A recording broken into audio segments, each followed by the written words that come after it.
8व्या वेतन आयोगाला केंद्रीय मंत्रिमंडळानं मंजुरी दिलेली आहे असं समजतंय। एक महत्त्वाची बातमी, 8व्या वेतन आयोगाला मंजुरी मिळालेली आहे।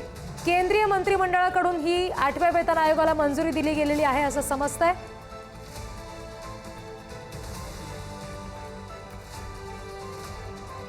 केंद्रीय मंत्रिमंडळाकडून ही मंजुरी दिली गेलेली आहे। 8व्या वेतन आयोगाला केंद्रीय मंत्रिमंडळानं मंजुरी दिलेली आहे असं समजतंय।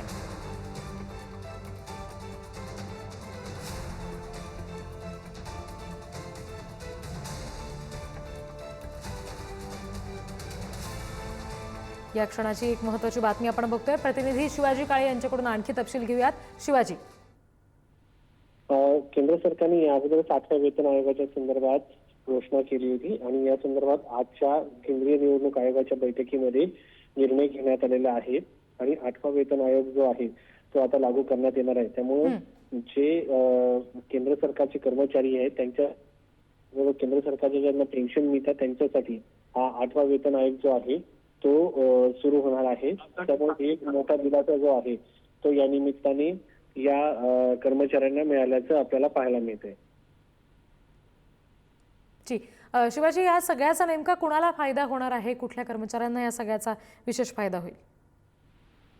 सेंट्रल सुरुवातीला हा जो 8वा वेतन आयोग जो आहे तो जे केंद्र सरकारचे कर्मचारी आहेत त्या सर्वांना अगोदर लागू होईल आणि या अगोदर 18 महिने चाललेले एक पे कमिशन आहे त्यांनी या बैठकीनंतर या संदर्भामध्ये निर्णय घेण्यात आलेला आहे आणि या सगळ्यामुळे एक मोठा फायदा जो आहे तर केंद्रीय कर्मचारी जे आहेत त्यांना सुरू होणार आहे। साधारण 1 जानेवारी 2026 पासून ते कमिशन जे आहे ते लागू होण्याची शक्यता व्यक्त केली जात आहे आणि आज झालेल्या बैठकीमध्ये यासाठी हिरवा कंदील दाखवण्यात आलेला आहे। एकंदरीत जर पाहिलं तर पंतप्रधान नरेंद्र मोदी यांच्या अध्यक्षतेखाली झालेल्या या बैठकीमध्ये हा निर्णय घेण्यात आलेला आहे आणि केंद्रीय कर्मचाऱ्यांना एक मोठा दिलासा जो आहे तो या निमित्ताने मिळताना पाहायला मिळतो। या अगोदर 7वा वेतन आयोग लागू झाला होता, आता त्यानंतर 8वा वेतन आयोग लागू झालेला आहे होणार आहे आणि याचा फायदा जो आहे तो मोठ्या प्रमाणात आता या केंद्रीय कर्मचाऱ्यांना लागू होईल। याच्यामध्ये एक मुद्दा आहे, केंद्रीय कर्मचारी म्हणजे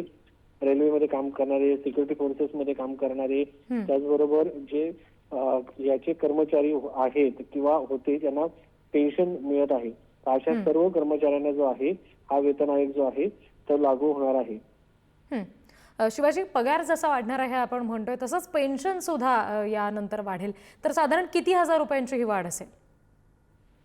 साधारणपणे प्रत्येक वर्गाला जे आहे या संदर्भामध्ये ही वाढ दाखवण्यात आली होती, कारण आपण पाहिलं होतं या अगोदरच या संदर्भात घोषणा करण्यात आली होती, मात्र आज त्याला मंजुरी मिळालेली आहे। तर महागाई निर्देशांक जो आहे त्यानुसार ही वाढ जी असते ती आपल्याला पाहायला मिळते। आजचं जर आपण पाहिलं तर मधल्या काळात या संदर्भात जेव्हा घोषणा झाल्या त्यानुसार अनेक ज्याची महागाई भत्ता जो आहे तो यामध्ये खास करून वाढवण्यात आपल्याला आल्याचं पाहायला मिळालं होतं। साधारणपणे आता जर या सगळ्यामध्ये अहवालामध्ये जेव्हा सरकारकडे हा अहवाल देण्यात आलाय त्यामध्ये देशातील आर्थिक परिस्थिती आणि आर्थिक सावधगिरीची देखील यामध्ये आवश्यकता असल्याचं म्हटलेलं आहे। विकासात्मक खर्च आणि कल्याणकारी उपाययोजनांसाठी पूर्ण संसाधनं उपलब्ध आहेत याची खात्री करण्याची गरज असल्या देखील या पेन्शनसाठी जो निधी आहे ते सुद्धा देण्याच्या संदर्भात या सगळ्या अहवालामध्ये देण्यास सूचना करण्यात आलेल्या आहेत आणि त्या अहवालाच्या शिफारसी आज स्वीकारण्यात आलेल्या आहे। काही सुधारणांसह हा अहवाल जो आहे स्वीकारला जाईल, त्यानंतर ह्याच शिफारशी राज्य सरकारकडे पाठवल्या जातील। केंद्रीय सार्वजनिक क्षेत्रातील उपक्रम आणि खासगी क्षेत्रातील कर्मचाऱ्यांना या संदर्भात प्रचलित वेतन आणि रचना फायदे आणि कामांच्या याच्या संदर्भात देखील यामध्ये शिफारशी करण्यात आलेल्या आहेत। आता केंद्रीय शिवाजी, धन्यवाद या सगळ्या सविस्तर तपशिलांसाठी।